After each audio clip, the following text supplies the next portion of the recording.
Bueno, continuando con nuestro libro de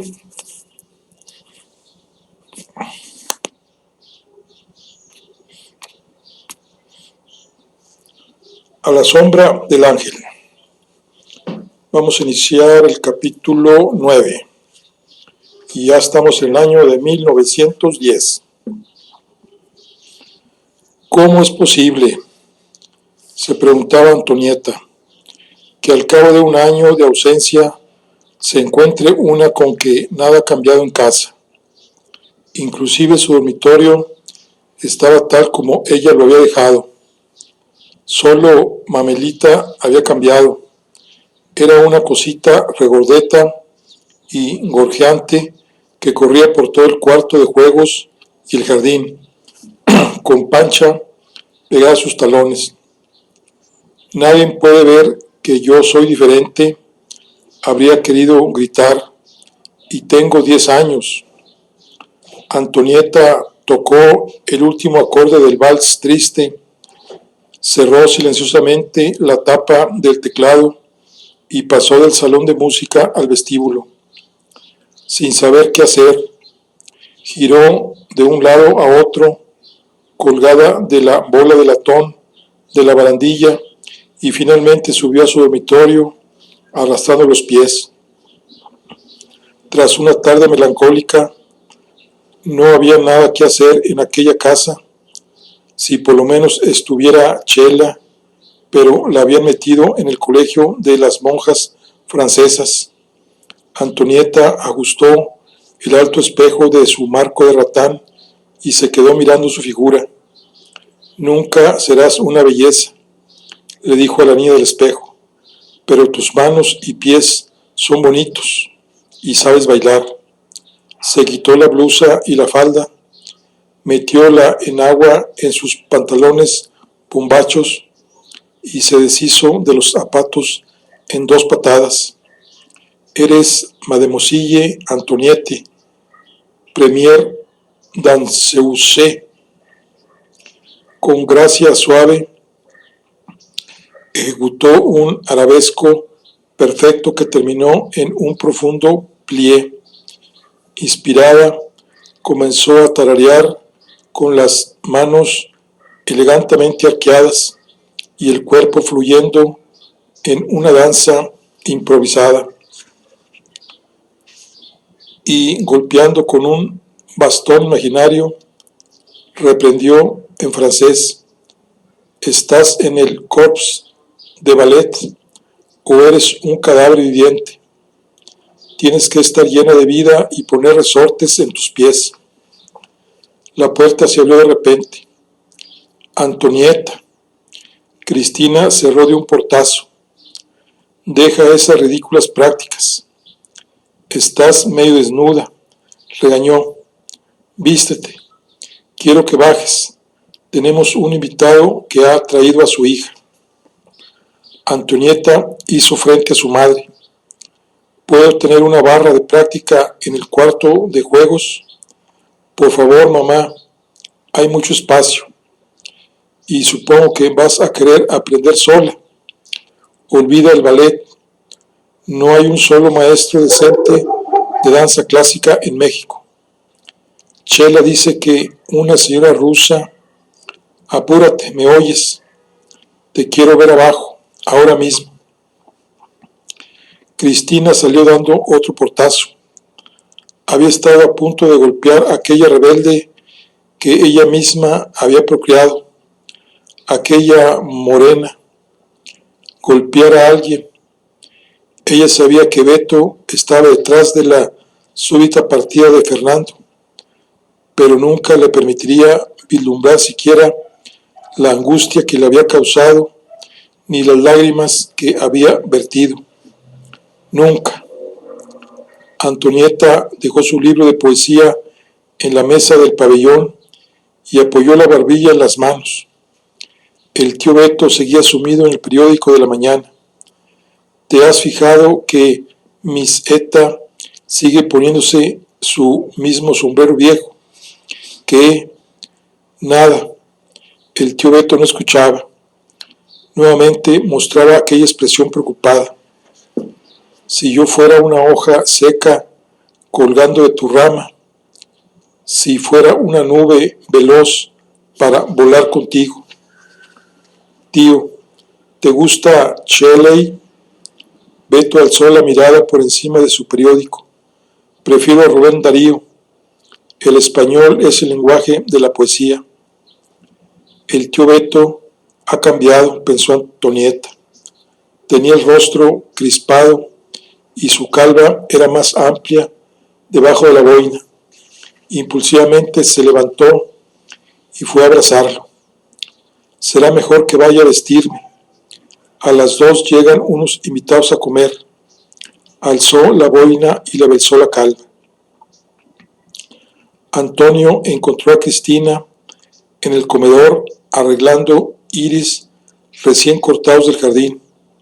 Contó 12 asientos, el número habitual para la comida del sábado. Reina, se me olvidó decirte que he invitado a comer hoy con nosotros a un joven ingeniero. Me lo han recomendado mi buen amigo el profesor Walker. Ya sabes, aquel de la Universidad de Michigan que está ocupándose de los problemas del subsuelo. ¿Y dónde lo voy a sentar?, preguntó Cristina un poco irritada. Miró alrededor de la mesa el orden de los asientos. ¿Qué edad tienes, ingeniero? 19 o 20, supongo. Parece que es condiscípulo de algunos de los muchachos Madero en el norte.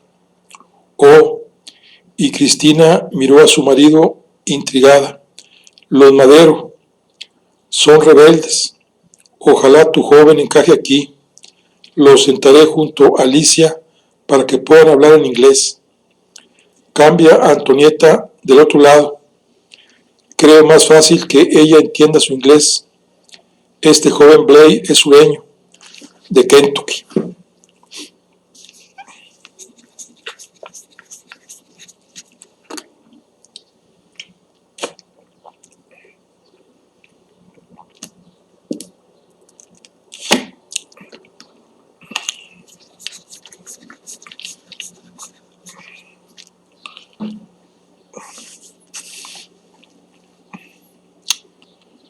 El ingeniero americano Albert Blay era robusto, rubio y locuaz.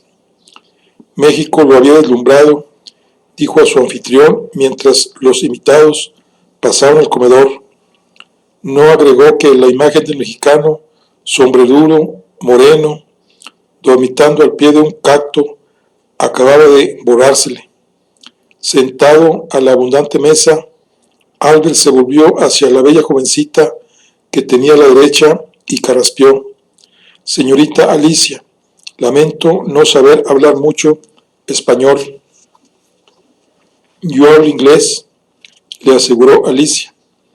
Entonces su vecino de mesa se lanzó en un discurso desordenado. Había llegado en tren con sus amigos, Raúl y Julio Madero. Iban a redactar un trabajo sobre los problemas del subsuelo para graduarse en junio en la Austin School of Mines de Michigan. La Ciudad de México le recordaba a Londres, donde había nacido, antes de que su padre se encargara de la operación de una mina de carbón que la familia tenía en Kentucky. Alicia tomaba delicadamente su sopa de flor de calabaza, asintiendo cortésmente de vez en cuando, incapaz de seguir siquiera el hilo de la narración. Llegó a la conclusión de que el inglés de Kentucky era un lenguaje distinto. Al sentir la mirada impaciente de una sirvienta, el estadounidense pescó con la cuchara un bulto redondo y verde de su plato de sopa y sintió que se le incendiaba la garganta. Esforzándose por no toser, echó mano del vaso de agua. Una mano delgada puso un panecillo junto a su plato. El pan apagará el fuego, susurró Antonieta. Lo que viene después es sopa seca, pero esa se come con tenedor y rió disimuladamente. Muchísimas gracias, consiguió expresar Albert. Miró a la joven de lazo azul en el cabello que tenía a la izquierda. Dos ojos grandes y amigables encontraron su mirada. Su nombre era algo francés, recordó. Incapaz de seguir las conversaciones en español y francés a su alrededor, Albert se dirigió a la hija más joven.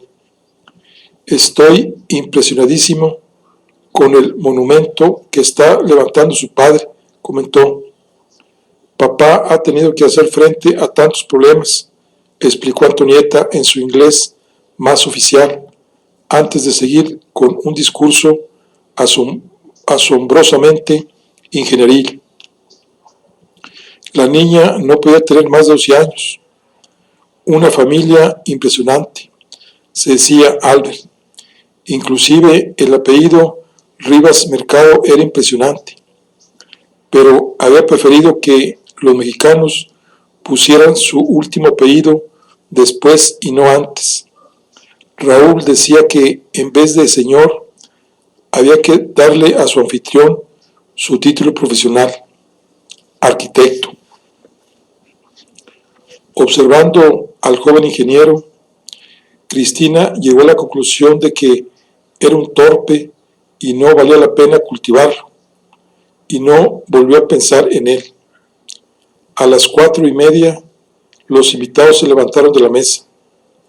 Si gusta, le enseñaré los tesoros de la familia, se brindó Antonieta, es decir, a menos que quiera reunirse con los señores en la biblioteca para tomar brandy y fumarse un puro. Me interesaría muchísimo. No añadió que nunca había entrado en semejante mansión y que sentía curiosidad por ver el resto. Con su permiso, señor, dijo a su anfitrión, su hija me ha propuesto enseñarme la casa. Antonio le palmeó el hombro. Te dejo en manos de una verdadera historiadora. Si la lección se te hace larga, puedes reunirte con nosotros en la biblioteca. Cuando se quedaron solos en la sala, a Alberto no se le ocurrió qué decir. Es muy bonito el lazo que llevas puesto. Me recuerda a mi hermana Dorothy. Mira, yo acostumbro ser muy directo. Me intriga que lleve usted nombre francés. No, no lo es. Me llamo Antonieta. Pero eso es francés, ¿no?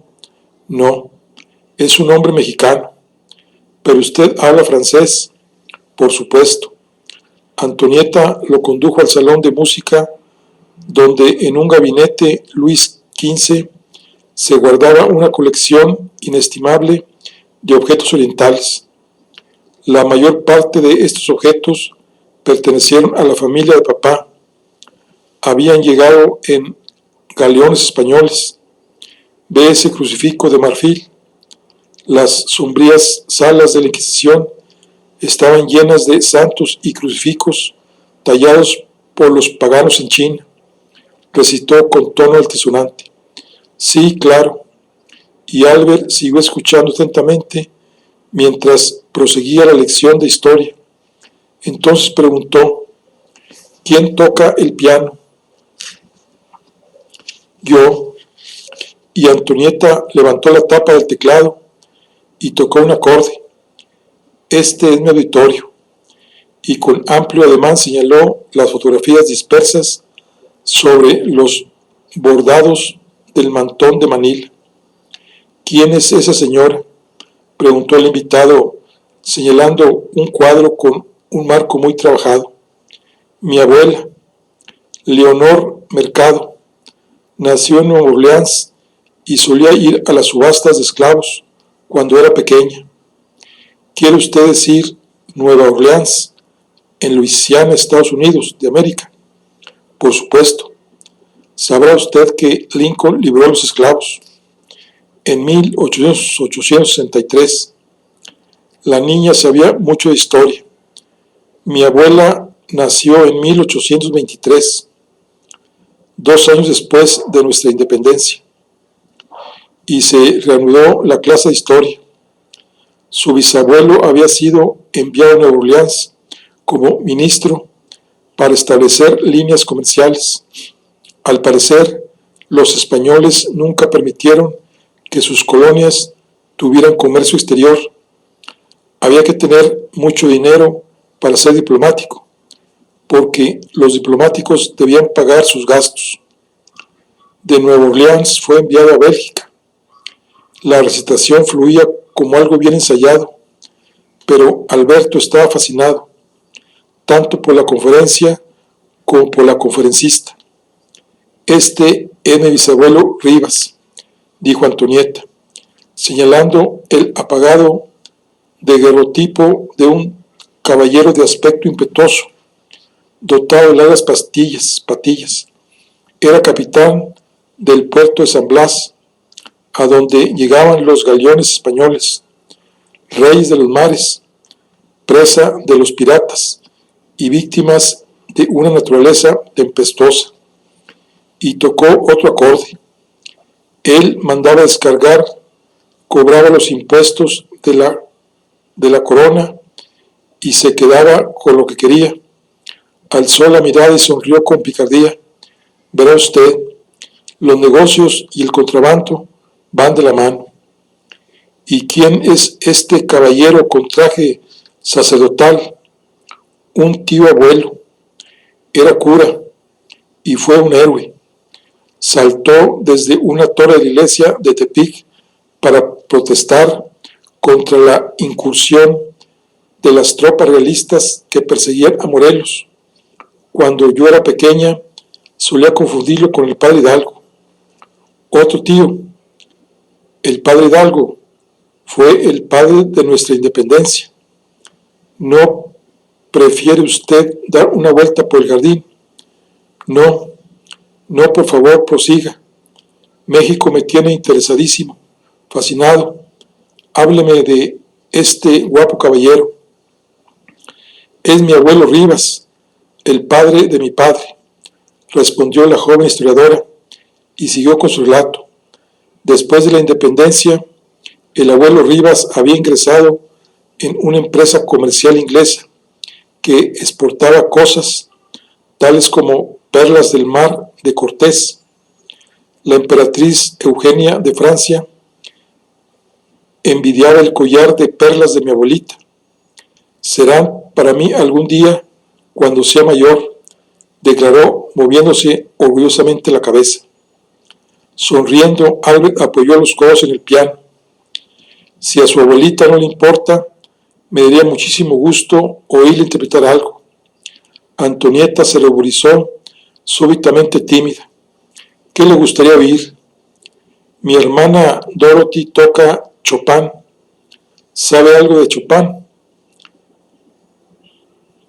Le gusta esta, y Antonieta empezó a tocar.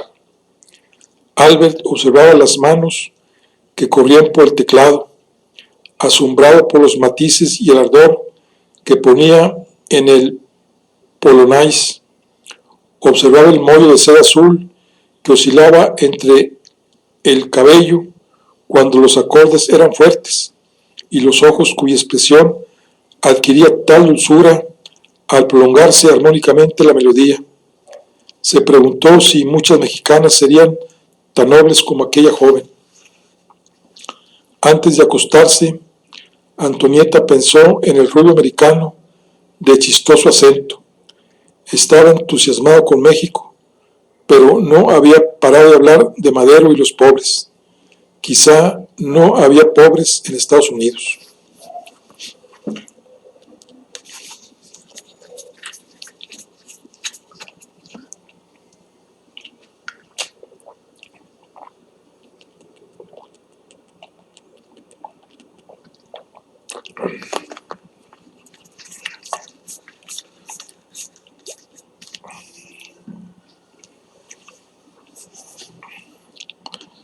Observando al visitante mañanero desde su atalaya del pabellón, Beto se sorprendió al ver que el doctor Vázquez Gómez bajaba del carruaje. El hombre regordete y calvo parecía brincar de escalón en escalón. Beto se reunió con Antonio en el rellano y los dos hermanos saludaron al inesperado visitante. Don Antonio, don Alberto, me alegro de verlos a ambos. Perdonen la visita temprana, pero me trae un asunto urgente. ¿Está alguien gravemente enfermo?, preguntó Antonio. Por favor, vamos a la antesala. Gracias. Para tranquilizarlos les diré que hago esta visita en interés de la salud de la nación. El médico sonrió graciosamente y pasó a la salita con sus anfitriones. Haga el favor de sentarse, ofreció Antonio a su amigo. Voy al grano. El país está al borde de la insurrección. Hay rebeliones latentes en todo el país y se habla de una revolución. En las cárceles de don Porfirio no caben ya más opositores. Estoy seguro de que ustedes coinciden conmigo en que una revolución sería desastrosa para nosotros, ricos y pobres. Soy antirrevolucionario. Como ustedes saben, soy candidato a la vicepresidencia con Madero. Nuestra plataforma está en favor de un cambio pacífico de gobierno. Queremos evitar la revolución a toda costa. ¿Usted cree que la cosa sea tan grave, doctor?, preguntó Antonio. Tengo la impresión de que Díaz ha derrotado ya a la oposición. Ramón Corral ha sido nombrado vicepresidente y solo faltan 2 semanas para las elecciones. Ese es precisamente el punto, señor. Francisco Madero ha sido detenido en San Luis Potosí y su arresto es inconstitucional. Lo leí en el periódico, dijo Beto. El informe lo acusaba de desafiar a las autoridades e incitar a la rebelión. Propaganda, señor. Madero no es un agitador, es un hombre de medios, cultura y educación, un hombre de valor y principios. Está jugándose la vida y la fortuna para restablecer el poder de este país en manos de un sucesor llamado Ley y Justicia. Lo que demandamos es elecciones libres, nada más. Beto observaba a su hermano, que jugueteaba con la cadena del reloj, asimilando lo que acababan de oír. ¿Y qué quiere que hagamos nosotros?, preguntó Antonio. Que se unan a nuestra causa. Como mexicanos patriotas, como hombres respetados de nuestra sociedad, como hombres inteligentes que son, he venido a solicitar su apoyo. Solo que firmen esta petición para que saquen a Madero de la cárcel. Antonio estaba de pie, mirando serenamente el documento.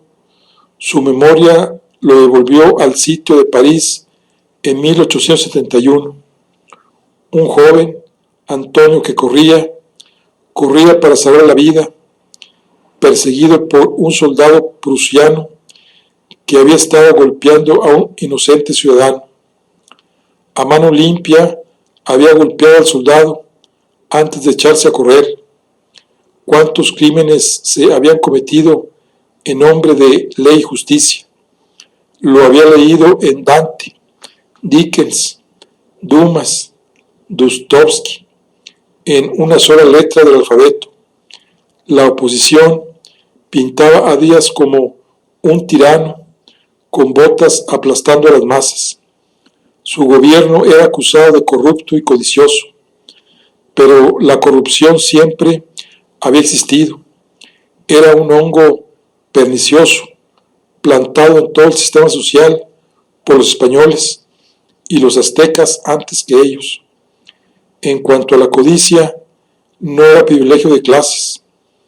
Los que estaban abajo se robaban unos a otros, se mataban unos a otros por naderías, llenaban su vacuidad con envidia hacia el vecino que tenía un pollo de más o la mujer deseada.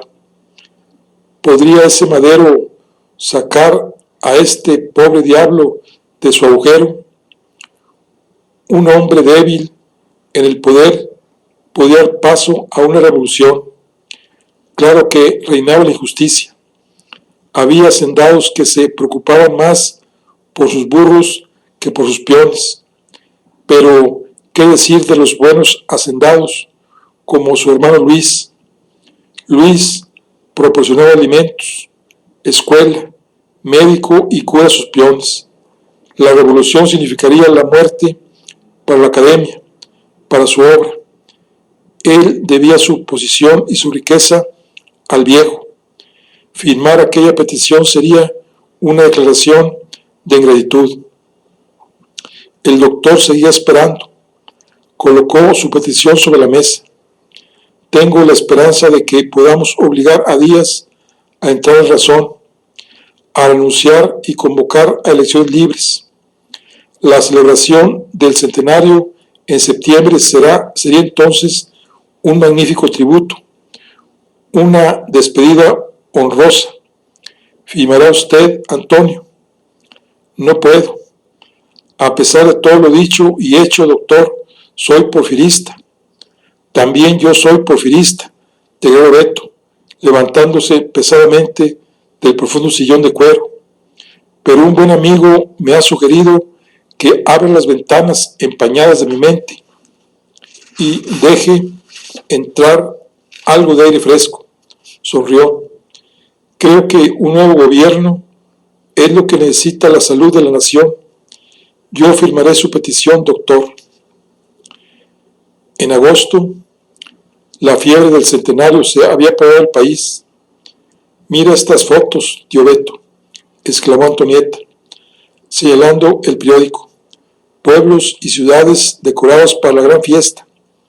Hasta va a haber corridas de toros especiales.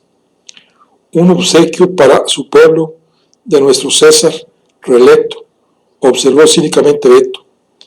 El fervor de la revolución se apagará con los fuegos artificiales de don Porfirio, predijo Antonio. La fiesta viene primero. Al diablo el trabajo, al diablo las causas. Gracias a Dios que ya está terminado el monumento.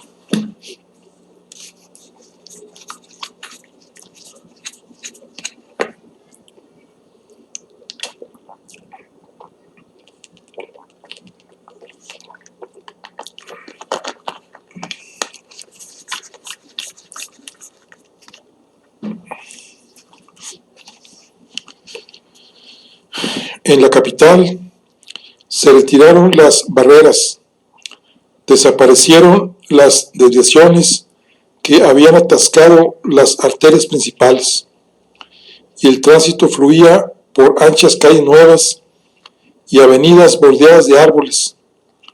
Las fachadas de las tiendas lucían toldos verdes. Una nueva cúpula enmarcada en acero se destacaba sobre el horizonte como preludio al gran palacio legislativo que se proyectaba, y un vasto jardín florido alfombraba el frente de la inconclusa ópera de Boari, llamada ya oficialmente Teatro Nacional.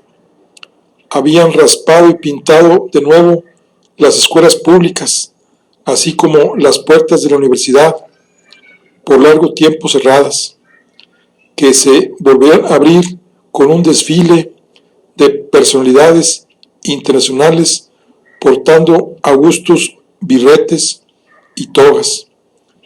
Tanto los que calzaban botas como los descalzos se sonreían mutuamente, compartiendo un mismo orgullo por su ciudad. Los primeros enviados especiales llegaron a la capital el 5 de septiembre. En la grandeza de su despacho de palacio, el presidente Díaz recibió a su excelencia el marqués Menutolo di Bugnano, representante del rey Víctor Emanuel de Italia, a su excelencia Karl Buns, representante del Kaiser alemán, al honorable señor Curtis Guild, embajador especial de Estados Unidos, a su excelencia Chan Ting-fang, representante del emperador Manchú de China, y al noble barón Yasuya Uchida, representando al emperador de Japón. El 6 de septiembre, el nada notable licenciado José Manuel Castellano sufrió un ataque cardíaco mientras cruzaba la calle. Para cuando se presentó la Cruz Roja, ya había muerto. El obituario en el Imparcial indicaba que la víctima era el suegro del famoso arquitecto don Antonio Rivas Mercado. El vestido negro era caliente y el alto cuello raspaba. Cristina estaba tiesa de cansancio después de haber permanecido de pie horas enteras en la capilla húmeda, recibiendo el pésame de parientes, amigos y de interminables filas de estudiantes y extraños a quienes nunca había visto en la vida. Con una solemnidad hija de la práctica, su hermano José tendía la mano a medida que la gente desfilaba para ver el cadáver. Antonio permaneció junto a su esposa. El aire estancado tenía el olor dulzón, enfermizo, de las coronas de gardenias. A eso de la medianoche, Cristina se sintió mareada y comenzó a derrumbarse. Te voy a llevar a casa, reina, y también a tu madre. Necesitas descansar antes del funeral de mañana. Acostada cómodamente en su cama, Cristina flotaba entre ilusión y realidad, ahí donde la luz de su lamparita se convertía en una vela que lanzaba sombras parpadeantes sobre un rostro de cera en una caja negra. Cuando el sueño la dominó, bajó por el espacio atrapada en largos velos negros que flotaban sobre maniquís vestidos con sus preciosos modelos de París. Podía oír la risa seca de su padre a medida que cada prenda sin vida era arrastrada hacia las profundidades. Su último pensamiento consciente fue que Alicia debería ir al baile en su lugar. ¿Puedo ayudarte a poner la bandera en la torre, papá?, preguntó Mario, de 6 años. ¿Y puedo ir en coche contigo al desfile? La casa estaba llena de parientes llegados de la provincia. Antonio acarició la cabeza de su hijo. Claro que sí, y tendrás una banderita que agitarás para saludar a los que desfilan. A despecho de la tradición del luto, Cristina se unió a la familia para presenciar el gran desfile desde la terraza del Hotel Majestic, donde ocuparon espacios entre los demás espectadores privilegiados. Con un estallido de címbalos, las bandas militares iniciaron el desfile. Había muchachitos colgados de los árboles del Zócalo, mientras ola tras ola de marinos y soldados, trajeados con espléndidos uniformes del mundo entero, desaparecían por plateros, seguidos por los cadetes militares mexicanos, marchando impecablemente a paso de ganso. Vítores y aplausos se volvieron ensordecedores cuando los charros hicieron corbetear a sus briosos caballos, con los adornos de plata y los sombreros bordeados, lanzando destellos bajo un sol brillante y cegando a los espectadores. Confetis y serpentinas llovieron sobre los rurales, con sombreros de fieltro de copa alta, cuando giraron en la esquina del Nacional, Monte de Piedad, y cabalgaron siguiendo la ruta del desfile. El viejo general español Patiestevado, el marqués de Polavieja, con la banda de Carlos III, marchaba delante de un cañón en el que se exhibían las pertenencias de Morelos, capturado y ejecutado por los realistas en 1815 y que eran devueltos después de haber permanecido tanto tiempo en la Armería de Madrid. La multitud lloraba y vitoreaba locamente. El enviado francés devolvía a México las llaves que un ejército mexicano derrotado había entregado al general Forey en 1863. Los sentimientos fraternales se exacerbaron cuando el francés saludó a la bandera de México. Mira, ahí viene Moctezuma, chilló Mario. Se había iniciado el desfile alegórico representando la historia de México. Cuando 50 indios de pura sangre azteca avanzaron delante de su emperador a través de la plaza donde 400 años antes se elevaba su gran teocalli, Beto se preguntó qué sombríos pensamientos albergarían sus expresiones estoicas. Montado en su caballo blanco, Cortés llegó a palacio. Moctezuma fue bajado de su palanquín y se mantuvo erguido. Invasor e invadido se encontraron frente a frente. Antonio imaginaba los templos pintados de colores brillantes que constituyeron antaño aquella plaza. Los diseños geométricos y los sacrificios humanos se han visto sustituidos por torres y rituales romanos, pero la capa divisoria era muy delgada. Las mismas manos morenas que habían esculpido ídolos de piedra también habían labrado santos y ángeles. La capa no se había fusionado aún. Aquellas manos morenas no sabrían qué hacer con un boletín de voto. 85% de la población no sabía leer ni escribir. Lo que habría que derrotar era la ignorancia, no a don Porfirio. El 85% no sabía leer ni escribir en 1910.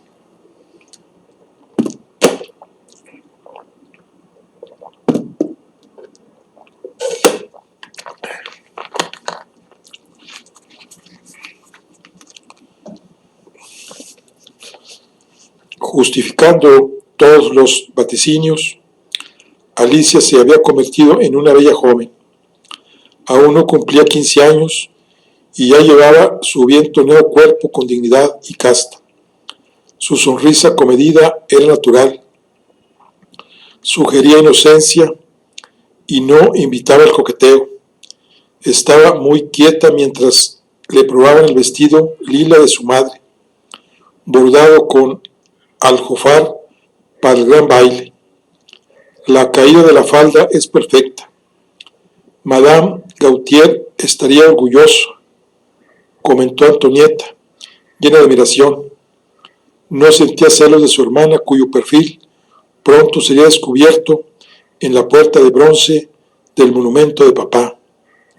El zócalo era una exhibición deslumbrante de luces. 50,000 bombillas subrayaban la silueta de los edificios históricos. El gentío empujaba de aquí para allá, esforzándose por hojear siquiera la hilera de carruajes y automóviles que desfilaban por los portales del palacio. Los ojos y la mente de Alicia recordarían por siempre el acontecimiento. El señor Boari le tendió la mano al salir del Daimler, el nuevo y elegante automóvil de papá recién llegado de Alemania. Papá le ofreció su brazo y se dirigieron hacia la escalinata mayor. Cientos de músicos tocaban para parejas que bailaban girando y haciendo caravanas a lo largo y ancho de los balcones que daban al patio.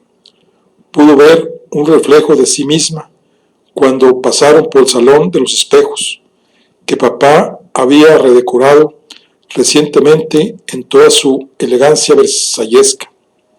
Justo delante, con mucho empaque, regia, con su tiara de diamantes, coronada aquella noche de gloria nacional, doña Carmelita de Díaz estaba de pie al lado de su esposo, dando la bienvenida a sus invitados. El gran viejo de las Américas y su aristocrática esposa presentaban un cuadro que Alicia no olvidará jamás. Papá encontró un asiento cerca de una mesa de banquete tan suntuosa que desafiaba cualquier descripción. La loza, la champaña y hasta los camareros habían sido traídos desde Francia. Su cuadernillo de baile estaba 3 veces lleno. Hubo un vals entre todos que la dejó débil y temblorosa. Su pareja se llamaba Enrique Lozano. En sus brazos Alicia se sintió transportada al cielo. La noche del 15, llevando a sus hijas de la mano, Antonio se sumó a la multitud para escuchar el grito. Nunca antes se había encontrado en medio de aquella masa de humanidad que solía ver desde algún balcón del palacio. Esa noche los balcones estaban ocupados por los invitados de honor de don Porfirio. Mañana también llenarían la tribuna para la inauguración del monumento a la independencia. A la primera campanada de las 11 de la noche se hizo el silencio entre la multitud.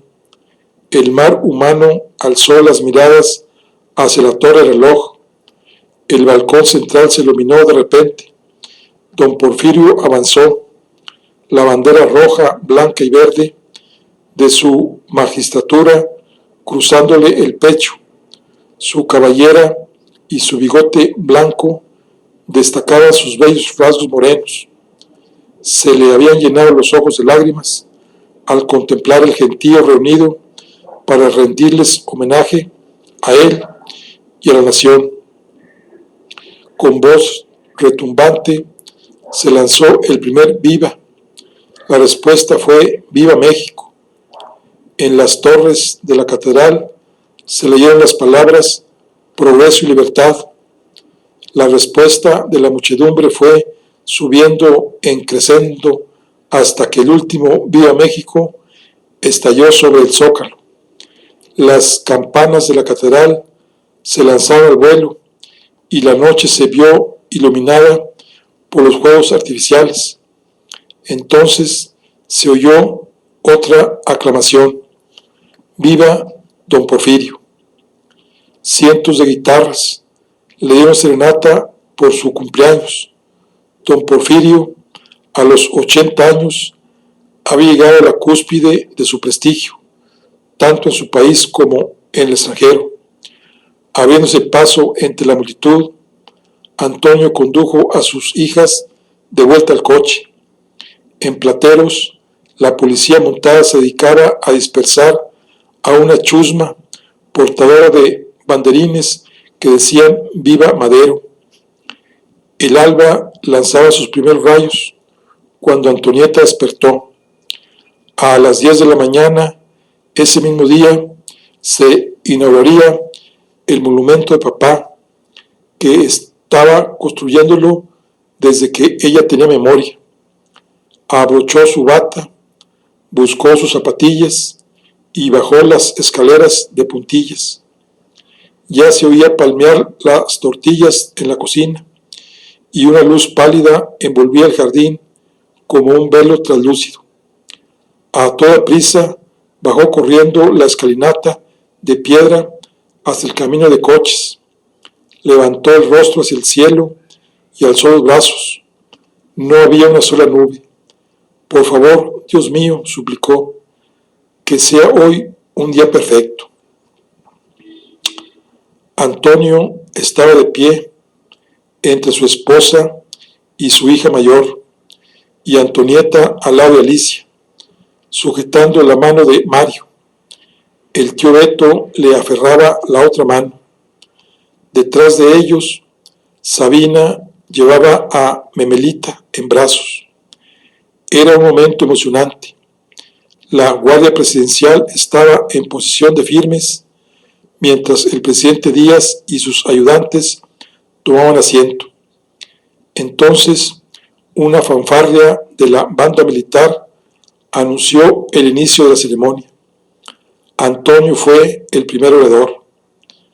Señor presidente, señoras y caballeros, la nación mexicana tenía una deuda de gratitud hacia aquellos que la hicieron libre e independiente. Desde tiempos pretéritos, obeliscos y columnas han conmemorado a los héroes y a las gestas heroicas. Hoy, México se une a las grandes ciudades del mundo al erigir una columna clásica para honrar a nuestros héroes. Otros oradores pronunciaron panegíricos de los héroes y se leyó un poema épico. Entonces, con su impecable uniforme en su elegante levita y sombrero de copa, el augusto y viejo presidente dio un paso adelante y cortó la cinta simbólica. Retumbó un aplauso atronador.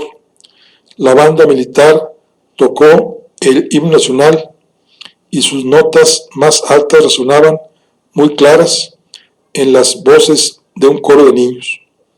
La mirada de Antonieta siguió las guirnaldas de piedra hacia arriba, arriba, más arriba, por la alta columna, hasta el ángel dorado que danzaba en el cielo, con una corona de laureles en la mano tendida. De la otra mano colgaba una cadena rota, inútil, sin fuerza.